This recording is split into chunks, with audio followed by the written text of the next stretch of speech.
Que bom estar aqui com vocês. Eu me sinto em casa, me sinto à vontade, não me sinto convidado tão somente, olhando aqui para os irmãos, para as pessoas que nós conhecemos de caminhada, de choros, de luta, de alegria. Me sinto à vontade de poder estar aqui com vocês. Para mim é uma alegria, assim também estar aqui junto com o Vagão, com a Jussara, né? Também se sente em casa, né, Vagão, né, Jussara? É uma igreja mãe, uma igreja que nos enviou, que nos acolheu um dia, que nos amou e que ainda mantém vínculos com a nossa família. Então é muito gostoso entrar aqui e mais gostoso do que entrar aqui e as pessoas perguntarem se eu estou bem, é todas elas perguntando, e o Enzo? Né? Para mim isso é um motivo de alegria, né? A pessoa nem fala, ô pastor, e o Enzo? Então isso para mim é uma satisfação muito grande. Louvo a Deus pela vida dessa igreja, louvo a Deus pela vida do conselho dessa igreja, pelas pessoas que fazem parte dessa comunidade. É uma alegria muito grande. Bom, nós estamos no mês do Natal. E eu queria fazer uma pergunta para você, bem pessoal. Você vai pensar, mas você não vai respondê-la para mim. E eu quero aí durante a mensagem tentar responder e fazer uma conexão com essa pergunta. Você se lembra de um presente especial de Natal? Ou melhor, qual presente da sua infância, da sua adolescência, dos seus dias atuais que marcou seu coração? Você consegue fazer esse exercício? Eu vi umas pessoas sacudindo a cabeça, lembrando. Bom, nós estamos nos aproximando desse ambiente de Natal e a expectativa que nós vemos no ar é a expectativa do consumo, né? Ontem, ou melhor, na sexta-feira, antes de ontem, nós tivemos o Black Friday, um dia de desconto, as pessoas correndo para comprar as coisas. Parece que o Natal ele é motivado por uma sensação e por um sentimento de consumo muito grande. É ou não é verdade? Então as pessoas quase sempre assimilam o Natal em comprar algo. Tanto isso é verdade que o comércio se prepara para isso e tudo, de forma estratégica, é pensado no consumo. O 13º, que as pessoas vão receber. O amigo secreto do trabalho, que você vai participar. No ônibus, que você vai para São Paulo. As pessoas fazem lá o amigo secreto, a confraternização do condomínio. O amigo secreto da família.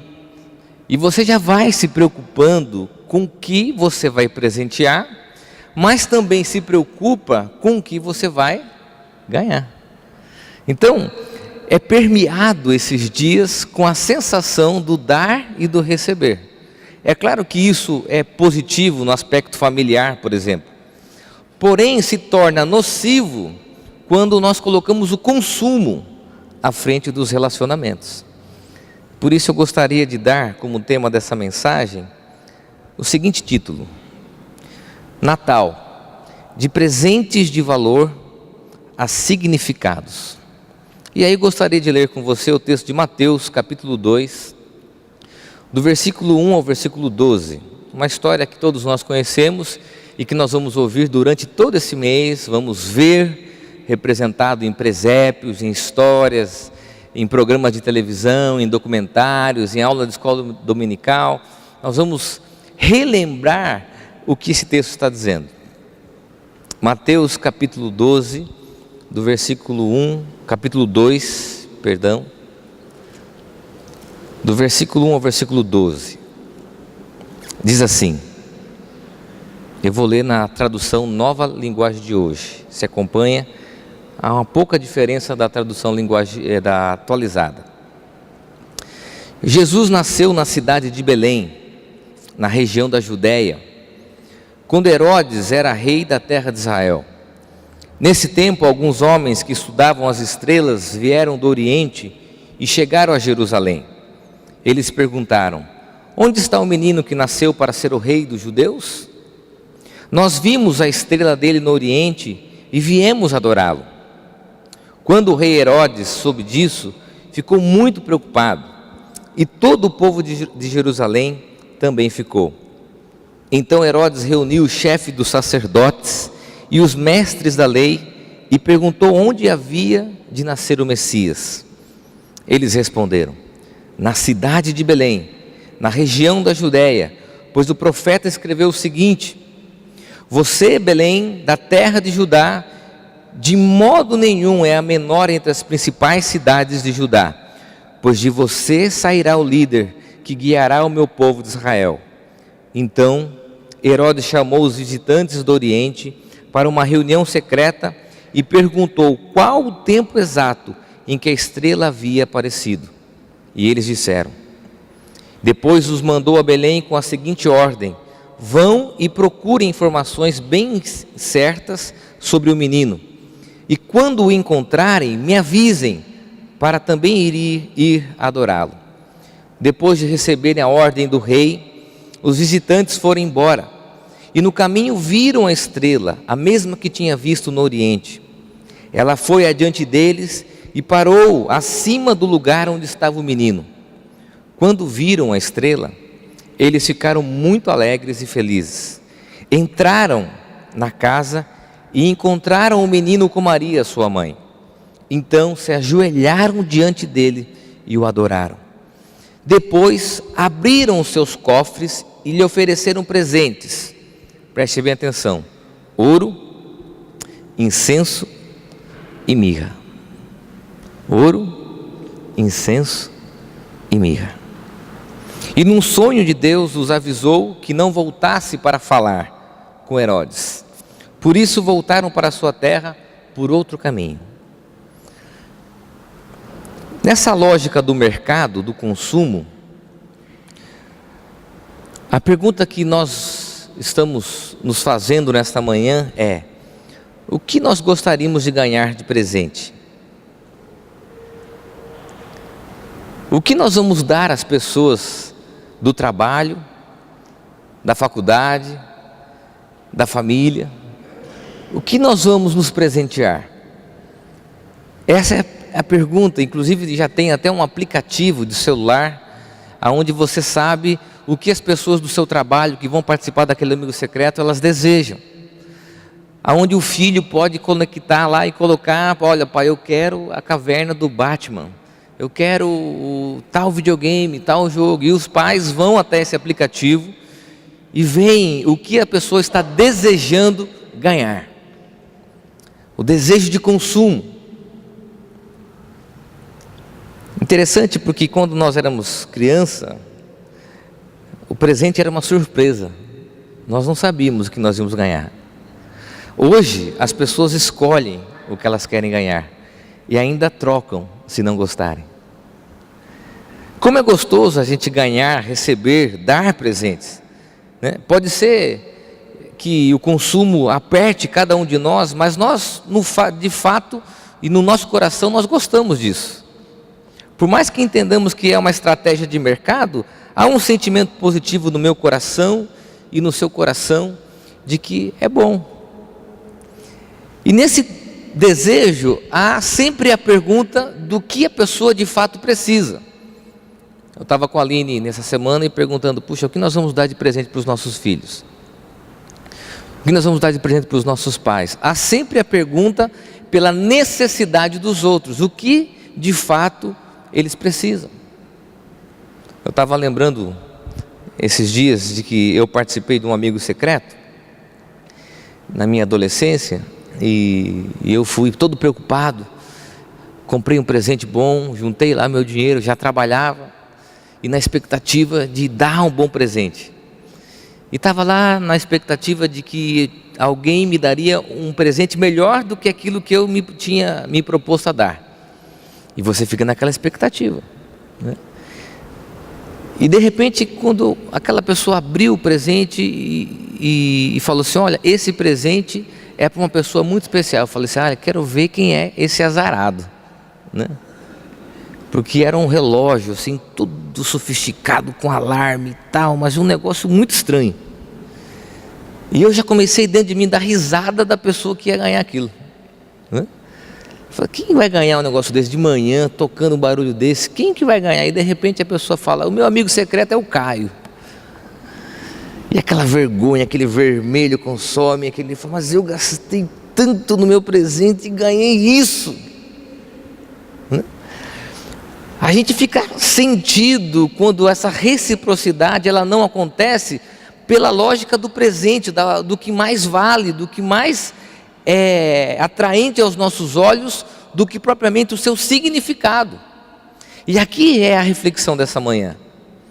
Se de fato o que mais interessa são presentes de valor, ou presentes que tenham um significado, porque nós não sabemos mais diferenciar isso nos nossos dias. Os nossos filhos não entendem mais a diferença de algo com significado e de algo com valor. Nós também não entendemos, ao ponto de que, se recebemos algo que a gente sabe que é barato, isso deixa a gente profundamente irritado. Ganhar algo simples soa como uma ofensa diante dessa lógica de mercado. Lembra que eu perguntei para você qual era o melhor presente que você já tinha ganhado na sua infância? Ou o presente que tinha deixado gravado no seu coração, que você não tinha esquecido? Eu tenho quase que certeza que o presente que você pensou não tem um valor alto. É ou não é verdade? Eu lembro que o melhor presente que eu ganhei na minha infância, o meu pai e minha mãe, em uma condição financeira muito difícil, eles pararam na estrada e compraram um caminhão de madeira.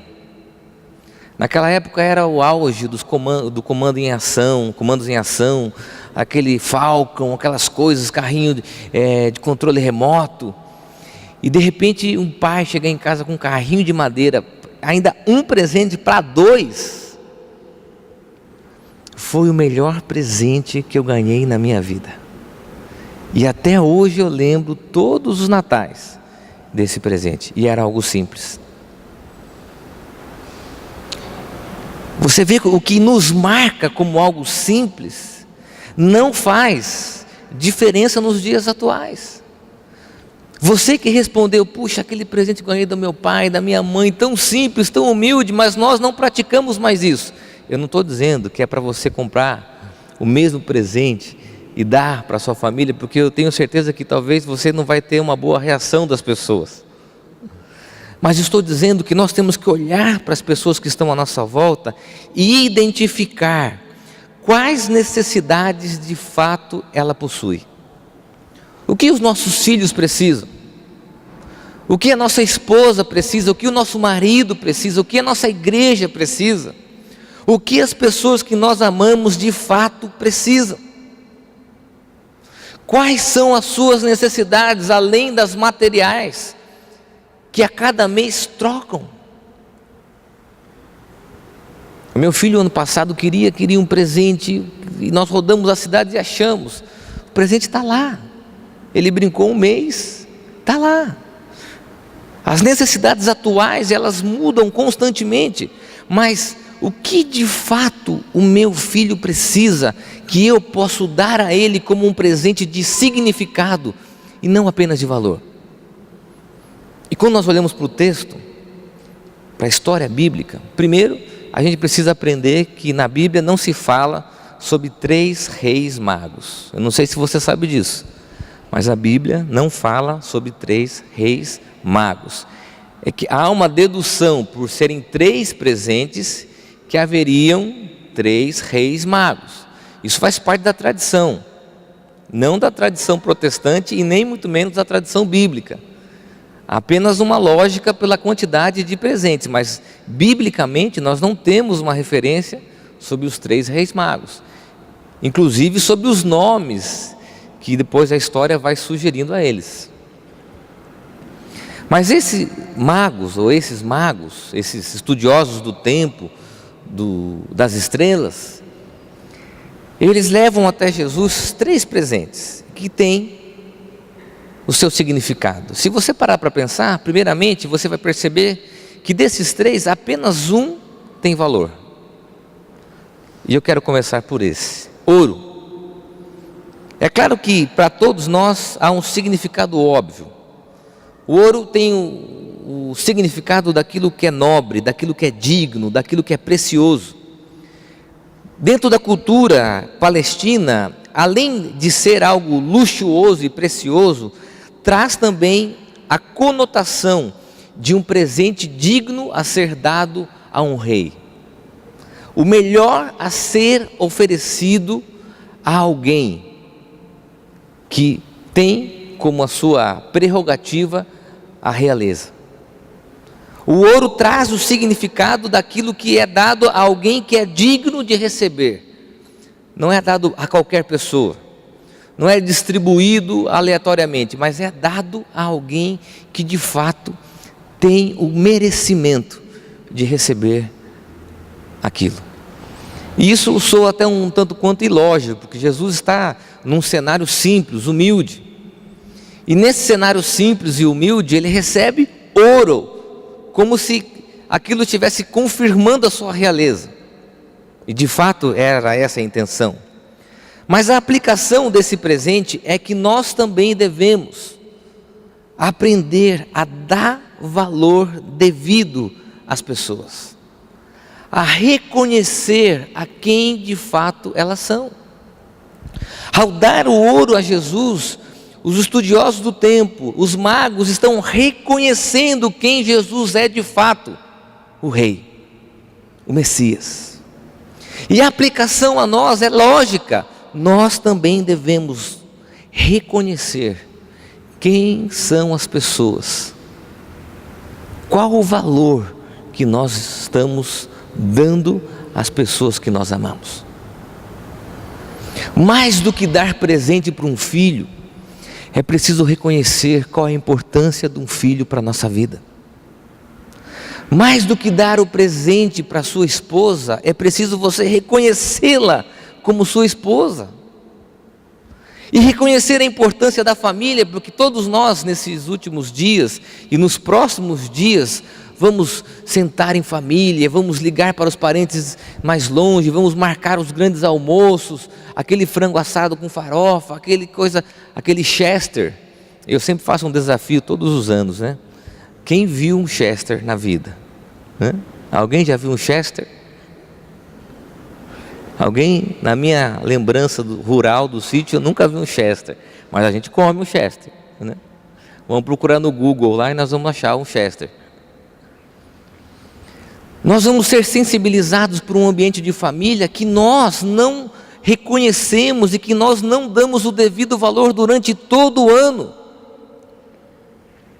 Por que não então, ao invés de só distribuirmos bons presentes, não darmos ouro, dignidade, reconhecimento às pessoas que nós amamos?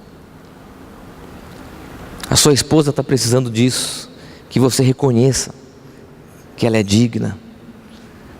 O seu marido está precisando que você o reconheça como homem, como o chefe da casa. Os seus filhos estão precisando que você o reconheça pela afetividade, pelo cuidado, pelo afeto.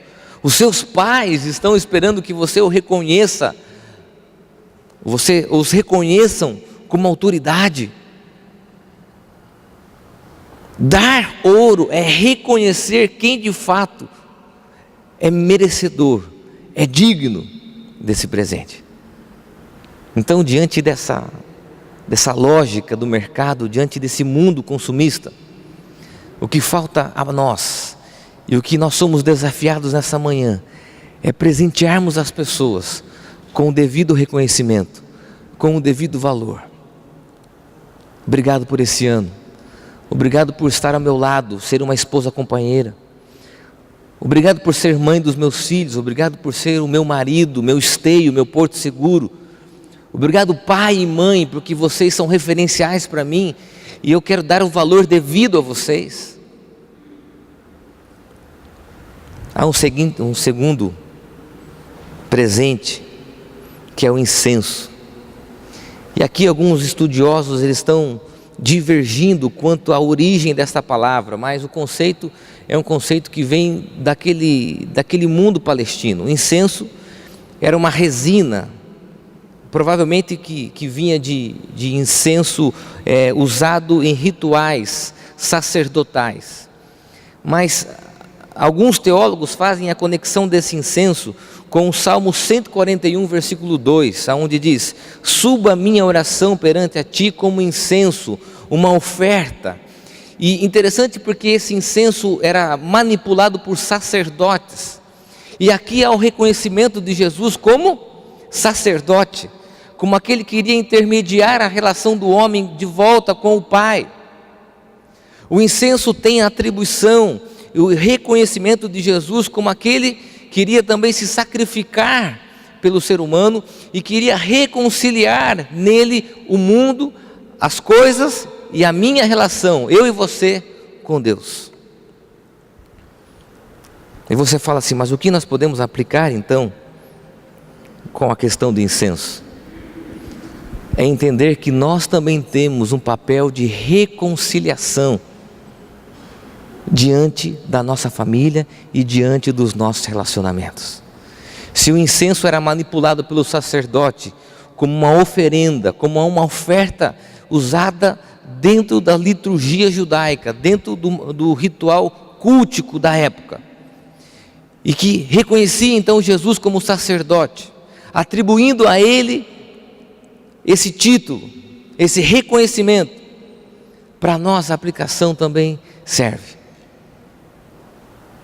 Qual é o nosso papel como reconciliadores no contexto que nós estamos vivendo?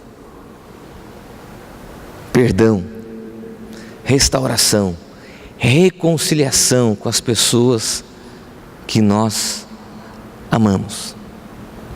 Se por um lado nós teremos várias reuniões de família, elas também vão ressaltar os desencontros. Interessante isso, né? Porque se tem alguém na família que você não fala e não conversa, você não lembra dela o ano inteiro. Mas quando chega perto do Natal, você fala, eu vou ter que encontrar com ela. Parece que o Natal, ele ressalta encontros e desencontros, afetos e desafetos. Você fala, eu vou ter que fazer aquela cara de paisagem de novo. E se eu tirar ele no amigo secreto da minha família? E se eu estiver sentado do lado dele na hora do culto e o pastor falar para ele me abraçar, para ele me pedir perdão, e você já vem para a igreja olhando e se distanciando da pessoa porque você não quer reconciliação. Mas um dos presentes de significado é a reconciliação. Quais são as pessoas que você precisa se reconciliar? Filho, esposo, esposa, amigos, parentes. Quais são as pessoas que nesse final do ano você precisa se reconciliar? Quais são? Terceiro presente é a mirra. É talvez o mais misterioso dos presentes. Muitos tentam encontrar uma origem, mas é certo que ele vem de uma árvore chamada scraggy. Essa é a pronúncia, scraggy, que cresce em regiões semidesérticas do norte da África. A origem da mirra é do norte da África.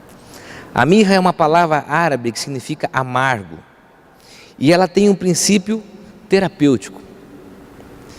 Ela tem um princípio anti-inflamatório, antisséptico. Alguns chineses, e na história chinesa é retratada a mirra como um remédio para ferimentos. Algo costumeiramente usado para hematomas e sangramento. A mirra tinha essa utilidade, principalmente para ferimentos, hematomas e sangramentos. A indicação desse presente, ou o significado desse presente, era porque também era usado na Palestina para embalsamar corpos e simbolicamente representava a imortalidade. Alguns teólogos, como Leonard Goepel, vão dizer que a mirra é um apontamento para a vitória sobre a morte, para o preparo sobre a cruz, para aquilo que viria sobre a vida de Jesus. Mas Leonard Goepel também vai no final do seu livro Teologia do Novo Testamento dizer que a mirra também tinha a intenção, ao embalsamar um corpo, de que essa pessoa deveria ser lembrada. Ela teria um significado, e por ter um significado, ser alguém de forma social, conhecida, reconhecida, deveria ser embalsamada, como é feito em alguns países até hoje. E a aplicação que nós podemos fazer da mirra é que a mirra também traz a ideia de que nós temos que ser lembrado mais por aquilo que de fato nós somos do que propriamente daquilo que nós fazemos. É o significado da presença, do sacrifício, daquilo que é dado em função do outro, o sacrifício pelo outro. E isso é tido como uma referência para que as pessoas se lembrem daquilo que eu fiz. O sacrifício que será lembrado. Esse é o significado da mirra. O sacrifício que ficará guardado na história. E aqui nós fazemos então a seguinte aplicação. Deus deu o seu melhor. Há uma frase de um teólogo brasileiro, não brasileiro, mas que viveu muito tempo no Brasil, um americano chamado Richard Shaw. Ele diz que Deus não deu o seu mais ou menos. Deus deu o seu melhor. O seu melhor. Deu o seu melhor, mesmo sabendo daquilo que viria. Mesmo sabendo daquilo que viria. Sabe qual é o problema? E aqui a aplicação desse último presente é que nós exigimos reciprocidade. Nós trabalhamos com mérito. Eu só vou dar se você me der. Os meus filhos não merecem. Meu marido não merece. A minha esposa não merece. Mas ao olharmos para a mirra e olharmos para o significado do se dar como sacrifício, nós percebemos que Deus deu o seu melhor por graça, por generosidade, por amor. E isso deve nortear os nossos relacionamentos. Graça, amor. É isso que nós lemos em 1 João capítulo 4, versículo 10, quando entendemos que Deus nos amou primeiro. E que Ele não exigiu de nós essa reciprocidade, nem muito menos que nós sejamos avaliados por mérito, porque se fôssemos, nós não estaríamos aqui. Nenhum de nós é merecedor dessa graça. Nenhum de nós é digno de receber tão grande demonstração de amor. Mas Ele faz por graça, por generosidade, se dá. Imagine uma criança receber mirra. Os pais ficariam ofendidos. É você dar um remédio dizendo, olha, ele vai ficar doente um dia. E se ele ficar doente um dia, e se ele morrer, a mirra tem um significado. Mas era o sacrifício, a demonstração da intensidade do amor de Deus. Deus se manifestando com o menino e já tendo a indicação e o reconhecimento que ele se daria em amor. Que ele morreria em sacrifício pelos meus pecados, pelos seus pecados e pelos nossos pecados. Isso é graça, isso é amor. O grande problema nos dias atuais é que nós fazemos tudo por mérito, baseado em dinheiro, baseado no consumo, e esquecemos do significado das coisas. Natal é mais do que o mercado ou o comércio aberto até as 11 horas da noite. Desculpe, se você tiver isso, é abençoado. Nós somos presbiterianos e calvinistas, nós acreditamos que tudo que vem do nosso trabalho é abençoado. Mas o Natal é mais do que isso. O Natal é mais do que árvore de Natal e do que presentes. O Natal é mais do que decoração. Natal é a demonstração prática de um Deus que deixou tudo para habitar entre nós como o Deus menino, o Deus homem, o Deus humano, para mostrar para nós que o que importa não são apenas presentes de valor, mas o significado da nossa vida, e principalmente se nós entendemos o valor da cruz e o valor do reconhecimento que Deus dá ao ser humano ao nos amar de tal maneira ao ponto de enviar o seu Filho para morrer pelos nossos pecados.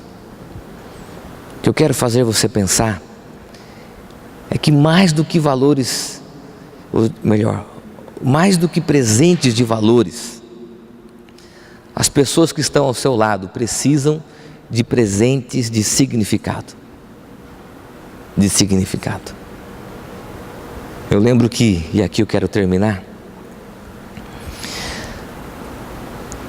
no Natal, na minha infância, quase na minha adolescência, os meus pais chegaram em casa e disseram assim: olha, esse Natal não vai dar para ser como os outros natais, então a primeira coisa é que nós não vamos participar de nenhum amigo secreto na família, nós não vamos. A segunda coisa é que o presente vai ser para todo mundo.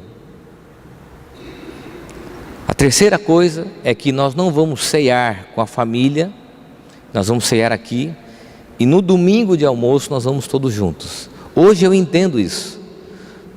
Hoje entendo que a preocupação dos meus pais era que nós não fôssemos nessa celebração de família, para que as pessoas ali nas trocas dos presentes, a gente visse os primos ganhando brinquedos e a gente não tendo nada, tendo que desfrutar de um presente, que era um videogame usado. Dynacon era o nome do videogame. Minha mãe comprou, dividiu em algumas vezes, para que eu e os meus irmãos pudéssemos jogar. E eu lembro que nós chegamos então na ceia do Natal, fomos à igreja, saímos do culto, chegamos em casa, a minha mãe montou a mesa, todos juntos. Eu acho que foi um dos natais que todos estavam ali sentados, ninguém foi dormir mais cedo, ninguém saiu com os amigos, ninguém saiu com o namorado, sentamos, a minha mãe colocou um frango assado, esquentado, arroz, e a minha mãe abriu uma lata de pêssego em compotas. Queridos, eu lembro do cheiro daquela lata, eu lembro do sabor daquele pêssego. Nós tomávamos aquela calda, a gente parecia gente chique assim, pegamos as taças que só se usam uma vez no ano e tomávamos nas taças aquele caldo. Eu não pude comer com creme de leite, os irmãos já sabem por quê, que me conhecem, o único. Mas pêssego em caldas com creme de leite e um frango assado. Foi um Natal inesquecível da minha vida.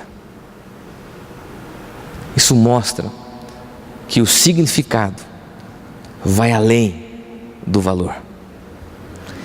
E a lição para nós, e o ensinamento para nós nessa manhã, é que nós voltemos os nossos olhos e o nosso coração para isso. Vamos orar? Feche teus olhos. Eu sei que é difícil porque a sociedade nos pressiona. Os nossos próprios amigos, os vizinhos, familiares, elevam o custo da nossa vida. A gente fica preocupado em saber o que eles vão ganhar, o que vão dar. Nós não queremos constranger os nossos filhos. Por isso muitos de nós acabam se endividando em função disso, mas esquecem do significado do Natal, do significado do Deus que se entregou, do Deus que amou, que foi reconhecido, que foi o sacerdote, que foi aquele que viria curar, que viria morrer e ressuscitar para pagar os nossos pecados. Senhor, na caminhada da vida nós nos esquecemos de tantas coisas, nos esquecemos, ó Pai, de tantas coisas. Ajuda-nos, Senhor, a relembrar o significado das coisas, principalmente do Natal, do amor, da intensidade do amor que nós recebemos em Jesus. É o que nós oramos, ó Pai, no nome do Teu Filho amado Jesus. Amém. Amém.